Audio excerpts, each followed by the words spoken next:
Good morning, children. Children, today we are going to study the third type of public sector enterprise, that is government company. Now, what is a company? We have studied so many types of enterprises, so many types of business organizations. So, what do we call a company? Company क्या होती है? बाकी हमने कितने सारे enterprises पढ़े हैं, business organisations के बारे में पढ़ा है.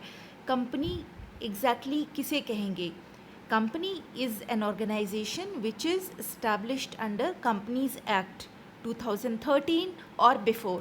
कंपनीज एक्ट गवर्नमेंट ने एक उसका कानून बनाया है, पहले भी बने हैं एंड लास्ट उसका जो अमेंडमेंट हुआ है दैट वाज डन इन 2013.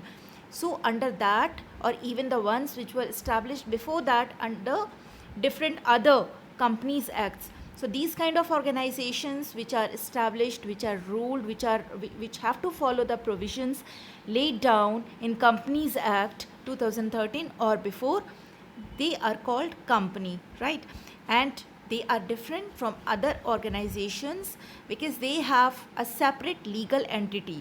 बाकी जो आपने प्राइवेट डिफरेंट ऑर्गेनाइजेशंस पढ़े थे, so they can not be differentiated from the owners.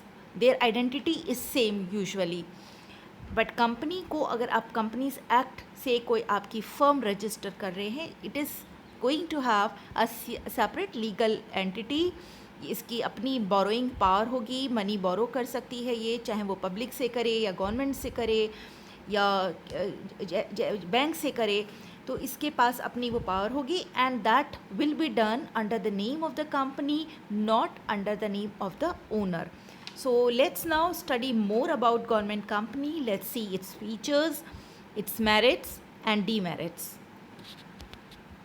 First, the definition. A government company means any company in which not less than 51% of the paid up share capital is held by the central government or by any state government or governments or partly by the central government and partly by one or more state governments, and includes a company which is a subsidiary of such government company. Okay, so company you had studied under joint stock company also. उसमें आपने पढ़ा था कि company की क्या पहचान है. It has a separate legal entity. It has to be registered under the Companies Act. So that was when we were talking about the private company. किसी इंडिविजुअल की अपनी इस्टेब्लिश की हुई कंपनी है, so that will be a private company. Now that private company also has the power to include public funds. Public से भी वो money borrow कर सकती है.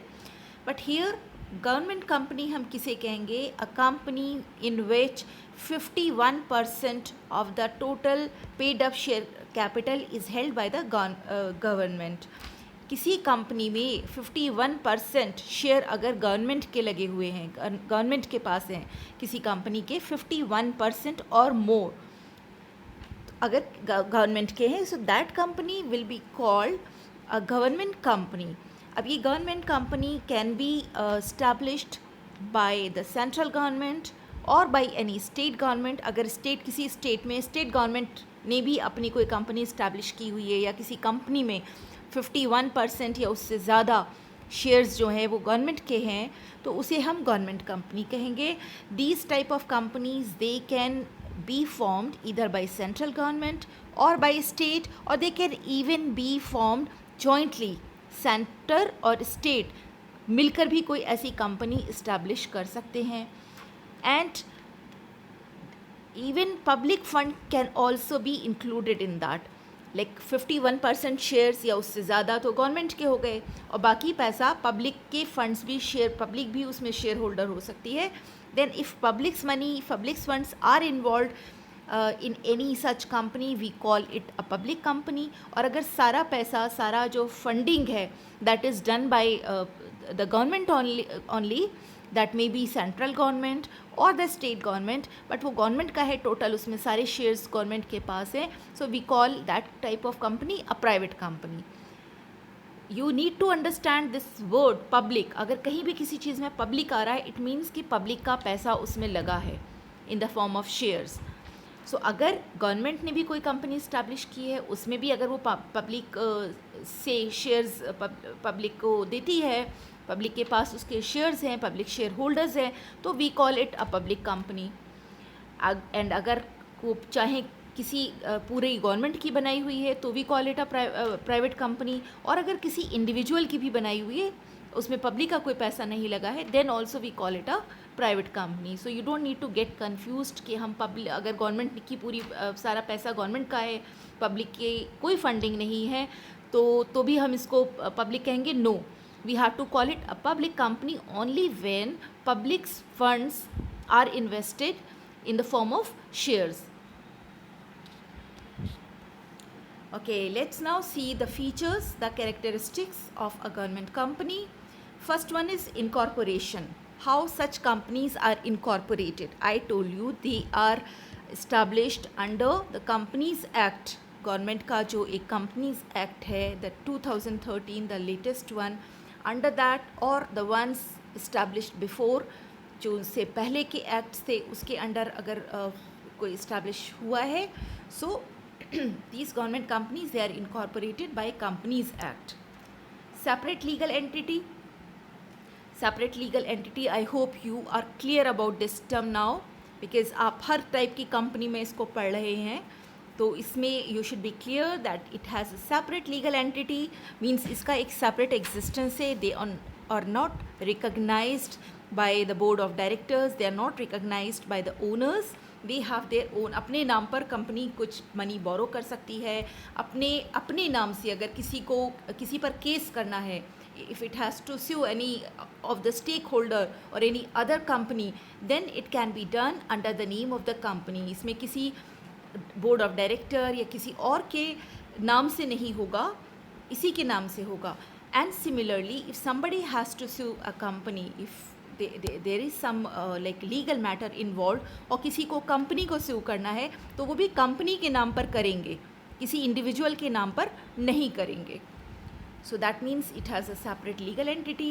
Other types of public enterprises that we have read before, departmental undertaking and statutory corporation. उसमें हमने क्या देखा था? Departmental undertaking, they are not separate legal entity, they are a part of the government department only. Government के किसी particular department से, ministry से वो गवर्न होते हैं और वो उसी का पार्ट होते हैं, उनकी कोई सेपरेट लीगल एंटिटी नहीं होती है. The second type was statutory corporation. They have a separate legal entity, क्योंकि उनको ऑटोनॉमी होती है, उनका अपना बोर्ड ऑफ डायरेक्टर होता है जो उसको मैनेज करते हैं. So they have a legal separate legal entity. And in this case also government company also has a separate legal entity. Next feature is ownership. अब इसमें ओनरशिप किसकी रहेगी? कौन इसका ओनर कहलाएगा? हमने पहले की जो देखा था कि उसमें किसको हम ओनर कहेंगे, हमने पहले की कंपनीज़ में देखा है, डिफरेंट जो हमने ऑर्गेनाइजेशंस पढ़े हैं उसके बारे में हमने पढ़ा है कि उसमें ओनरशिप किसकी होगी, कहाँ पर लाइक जो मिनिस्ट्री है उनको ओनर कहेंगे, जैसे हमने डिपार्टमेंटल अंडरटेकिंग के केस में पढ़ा था. कहीं ओनरशिप पब्लिक की रहती है, पब्लिक की फंडिंग है तो उसको हम पब्लिक की ओनरशिप कहते हैं. यहाँ पर ओनरशिप की किसकी रहती है? Here the ownership is either wholly और partly of the government. Government का अगर पूरा शेयर्स गवर्नमेंट के ही लगे हुए हैं, so the whole sole owner is the government only, or if 51% or more total paid up shares are held by the government, then government is partly the government is owner, and बाकी जो अगर public का पैसा लगा हुआ है, so those shareholders they also are the partners, they are also the owners. So here the ownership will be shared by the government and the public, and if total investment, total funding is by the government, all the shares, 100% shares are held by the government, then government will be whole sole owner of the company. Next is management. Here the management is done by the board of directors. These board of directors, they are nominated by the government and other shareholders. अगर वो jointly है company, by the public shareholders and the government, then they both have the right to nominate board of directors, and if it is solely owned by the government, then government will be nominating the board of directors. Own staff. In case of departmental undertaking, we had seen that the employees, they are civil servants, usually IAS officer, जो public servants होते हैं, civil servants होते हैं, वो deputation पे उनको वहाँ पर जो मिनिस्टर्स हैं, जो मिनिस्ट्री है, वो उनको वहाँ पर डिप्यूट करती है, and they are government employees. उनका जो डेजिग्नेशन रहेगा, they will be government employees.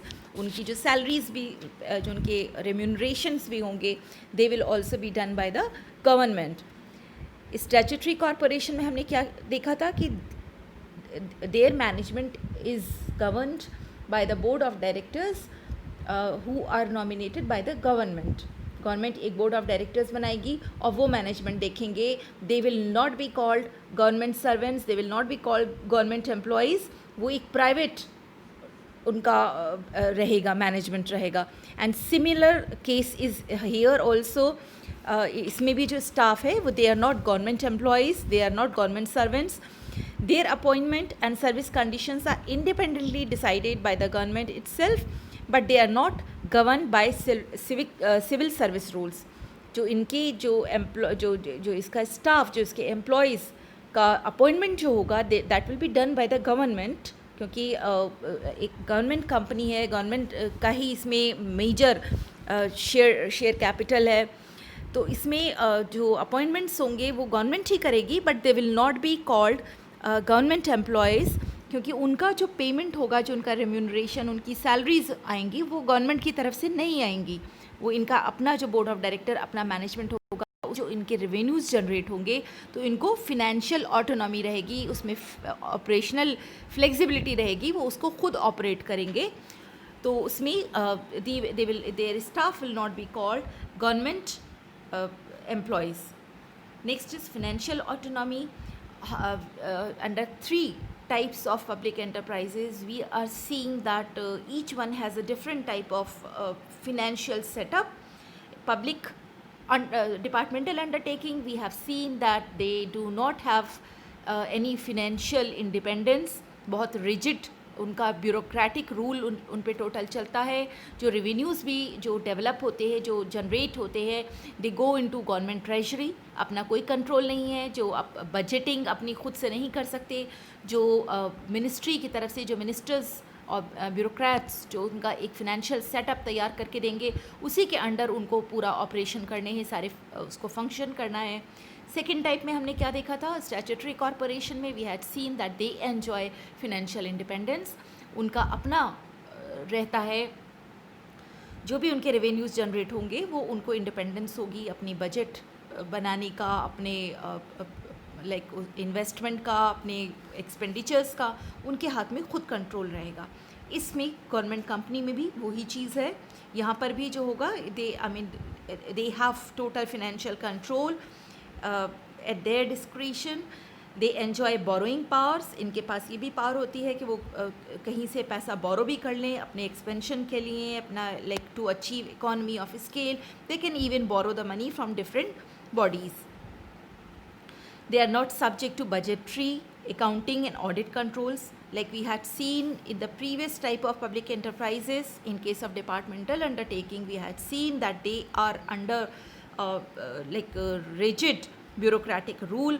उनकी पूरी अपनी एक एक एक्टिविटी का, उनको पूरा सारे फंक्शंस का, सारे ऑपरेशंस का प्रॉपर रिपोर्टिंग तैयार करनी होती है, which has to be like presented in the parliament by the concern ministry. वो मिनिस्ट्री का उसमें प्रॉपर ऑडिट होगा, कंट्रोलर उसका उनके अकाउंट्स को ऑडिट करेंगे. And but here what happens, accounts are not subject to any kind of audit. Controller या auditor general इनके अकाउंट्स को ऑडिट नहीं करेंगे, उनको टोटल फिनेंशियल ऑटोनॉमी है. अकाउंटेबिलिटी. अब इसमें अकाउंटेबिलिटी में का मतलब क्या है कि किसको आंसरेबल हैं, किसको अपनी पूरी वर्किंग की किसको रिपोर्ट देंगे. So these government companies, they are accountable to the ministry और department concern. Because they are government company, so independence है इनके पास, ऑटोनॉमी है, but still they have to report to the concern ministry, like किसी भी type की, जैसा MTNL is a government company. Now it is accountable to the concern ministry. ये भी जो मिनिस्ट्री है, टेलीकम्युनिकेशन मिनिस्ट्री, चाहे स्टेट की चाहे सेंटर की, इनकी रिपोर्ट भी उसको जाएगी, अपनी वहाँ पर रिपोर्ट प्रेजेंट करेंगे. अब they are accountable to that ministry. अब उस मिनिस्ट्री का एक डिपार्टमेंटल अंडरटेकिंग भी हो सकती है जो डायरेक्ट उस मिनिस्ट्री के अंडर इस्टेब्लिश की हुई है, और इस तरह की गवर्नमेंट कंपनीज भी हो सकती हैं. तो दोनों में you need to understand the difference between the two. Departmental undertaking, they are a part of that ministry, that department, but these kind of government companies, they are a separate legal entity, and but still they have to report, they are accountable to that concerned ministry. Let's now see the merits of a government company. Easy formation is easy because they are not governed by any act of the parliament. उनका एक simple सा companies act के जो provisions हैं, जो उसके rules हैं, उसको फॉलो करते हुए they can be formed. So formation is easy.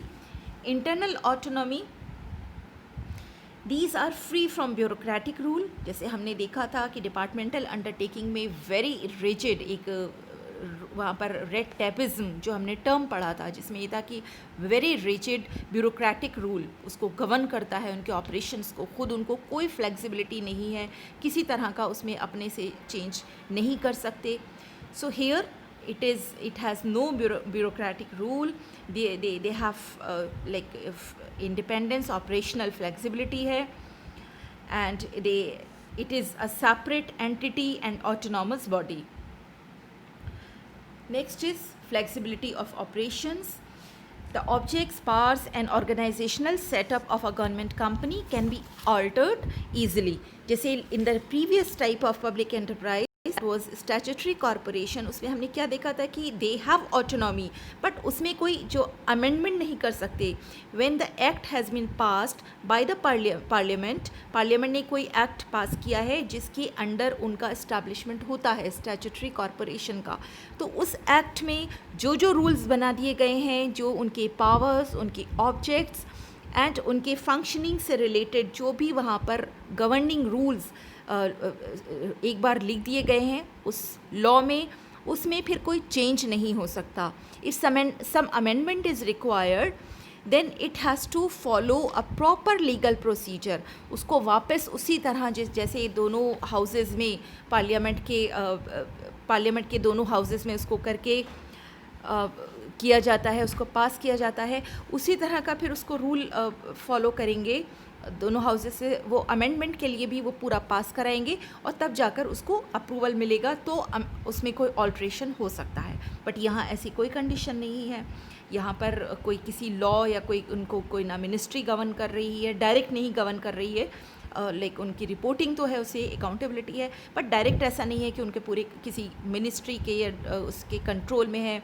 तो इनकी खुद की ऑटोनॉमी है. अगर कुछ अमेंडमेंट भी करना होता है तो वो भी इंटरनल ऑपरेशनल अमेंडमेंट्स भी पॉसिबल हैं गवर्नमेंट के केस में, but they should be following the provisions of companies act. That is a necessary condition. Next, expert management. Here they have since they have financial independence, financial इनके पास autonomy है, so they can employ expert managers. जो like हमने उसमें क्या देखा था departmental undertaking में, वहाँ का जो मैनेजमेंट होता है वो गवर्नमेंट क्या डिप्यूट किए हुए होते हैं. They may not be having very strong managerial skill, तो उसमें management is not very efficient at times. But यहाँ पर क्या है कि since they have financial autonomy, अच्छी सैलरीज देकर जो गवर्नमेंट एम्प्लॉयज़ को जो मिलती हैं फैसिलिटीज़, उससे बेटर फैसिलिटीज़ देकर बहुत स्किल्ड, बहुत एफिशिएंट मैनेजर्स अपॉइंट कर सकते हैं और उस एक बहुत एफिशिएंट मैनेजमेंट टीम हो सकती है यहाँ पर. Next is collaboration.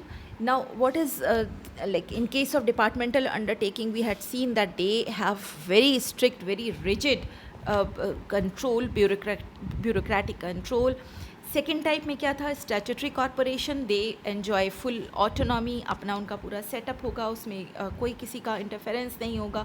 ये एक मॉडरेट, एक इस जो गवर्नमेंट कंपनी होती है कि इसमें मॉडरेशन रहता है, ऑटोनॉमी भी है, but they are like accountable to I mean the government also. So एक कोलैबोरेशन रहता है इसमें.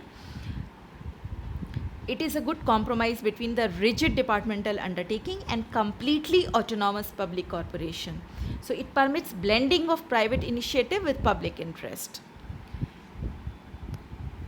Let's now see the limitations or demerits of a public company. The first one is lack of responsibility. Now, अब responsibility कहाँ पर कम हो रही है? गवर्नमेंट को क्या है, लाइक हमने इसमें देखा कि इसका इस्टेब्लिशमेंट कैसे होता है. कंपनीज़ एक्ट के अंडर इस गवर्नमेंट कंपनी का इस्टेब्लिशमेंट होता है. But government, they have a right, they have a power that they may exempt that company from any of the provision of the companies act. Companies act के कुछ provision हैं, तो government को ये power है कि वो अपनी कंपनी जब इस्टेब्लिश कर रही है तो कुछ प्रोविजंस को वो लाइक उसको ना फॉलो करे. उसके लिए उसे पार्लियामेंट से लेना पड़ता है, बट वो इसको करा सकती है, एक नोटिफिकेशन देकर कुछ प्रोविजंस को एक्सक्लूड कर सकती है अपनी गवर्नमेंट कंपनी के इस्टेब्लिशमेंट में. सेकंड क्या है इसका, लैक ऑफ रिस्पॉन्सिबिलिटी. और किस वजह से हो रही है कि जैसे हमने देखा था कि जो फर्स्ट तो हमारा जो था डिपार्टमेंटल अंडरटेकिंग, वो तो पूरे मिनिस्ट्री के अंडर होती हैं, तो डायरेक्ट एक उसका डिपार्टमेंट का ही पार्ट है.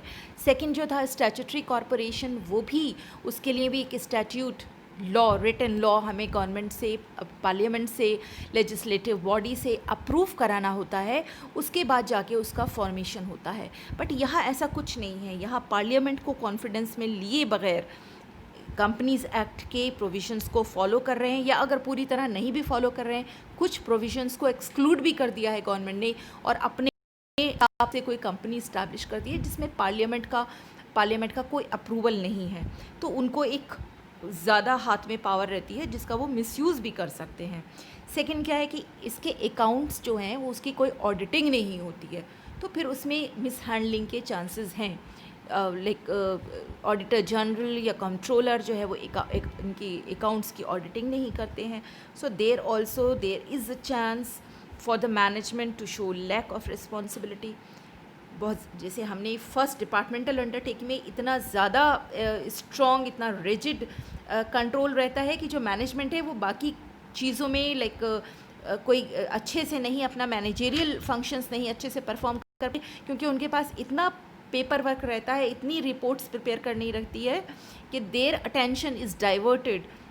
जो मैनेजमेंट में उनका दिमाग लगना चाहिए वो सारा उनकी रिपोर्टिंग और पेपर वर्क करने में लग जाता है. यहाँ पर क्या है कि यहाँ उनको फुल एक फ्रीडम है, कोई ना तो उनकी ऑडिटिंग हो रही है अकाउंट्स की, ना उनको कोई पार्लियामेंट से उन्हें कुछ अप्रूवल लिया हुआ है इस्टेब्लिशमेंट के लिए, तो ज़्यादा फ्रीडम है. तो there are chances that they may show lack of responsibility. Second, autonomy in name. Here again जैसे हमने स्टैट्यूटरी कॉरपोरेशन में देखा था कि ऑन पेपर तो ये है कि they are an autonomous body, इसमें कोई किसी मिनिस्टर का, किसी पॉलिटिशियन का, किसी पैट्स का कोई इसमें इंटरफेरेंस नहीं रहेगा. But that is on paper only. In practice what happens, politicians, ministers and government officials, they interfere in its working, and executive agencies of the government can materially reduce its autonomy. जो government के जो agencies हैं, government के जो officials हैं, वो इसकी autonomy किस तरह ख़त्म करते हैं कि उनके डे टू डे फंक्शनिंग में उनका इंटरफेरेंस रहता है. Next limitation of government companies, board packed with yes man. क्योंकि इनका अपॉइंटमेंट गवर्नमेंट करती है, तो इन जो इसके एम्प्लॉयज़ होते हैं उनका इंटरेस्ट क्या रहता है मेनली कि वो उन्हें प्लीज़ करके रखें, so that their job is secured.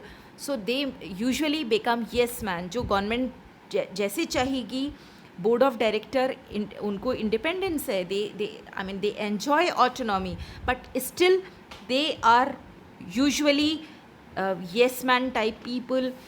सिर्फ उनको जो गवर्नमेंट ऑफिशियल्स को खुश करके रखना है उनके हिसाब से फंक्शन करना है.